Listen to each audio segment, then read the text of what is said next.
हाथिक् कष्टं कुमारौ सुललितवपुषौ मल्लवीरौ कठोरौ न द्रक्ष्यामो व्रजाम त्वरितम् इति जने भाषमाणे तदानीम्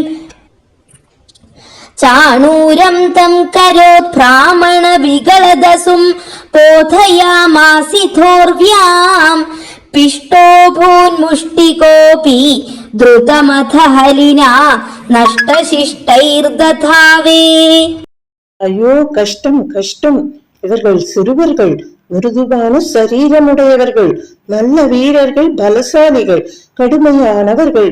இந்த தகாத போட்டியை நாம் பார்க்க வேண்டாம், சீக்கிரம் போய்விடலாம் என்று பார்ப்பவர் பேசிக் கொண்டார்கள்.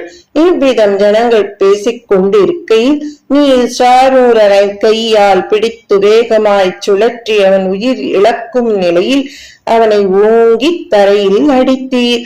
பலராமனும் முஷ்டிகனை நசுக்கிக் கொன்றான். மீதி இருந்த மல்லர்கள் பயந்து ஓடிவிட்டார்கள் அல்லவா?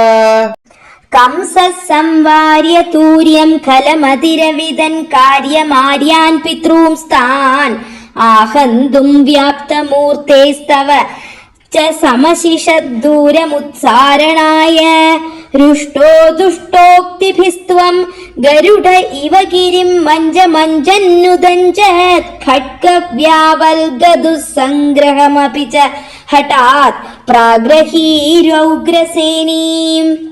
துர்புத்தி கொண்ட கம்சன் பேரியையை நிறுத்தச் சொன்னான்.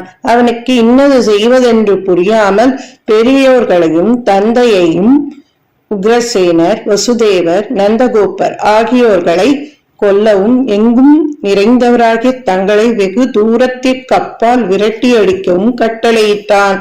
அவனுடைய தீய கட்டளைகளினால் கோபமடைந்த தாங்கள் கருடன் மலை மேல் பாய்வது போல் அவனுடைய அறியாதனத்தை நோக்கி பாய்ந்தீர். அவன் வாளை உயரத் தூக்கி வீசும் வீச்சுக்களால் அவனை எளிதில் பிடிக்க முடியாத போதிலும் தாங்கள் முடிவில் அவனை தங்கள் வலிமையால் கெட்டியாக பிடித்தீர் அல்லவா?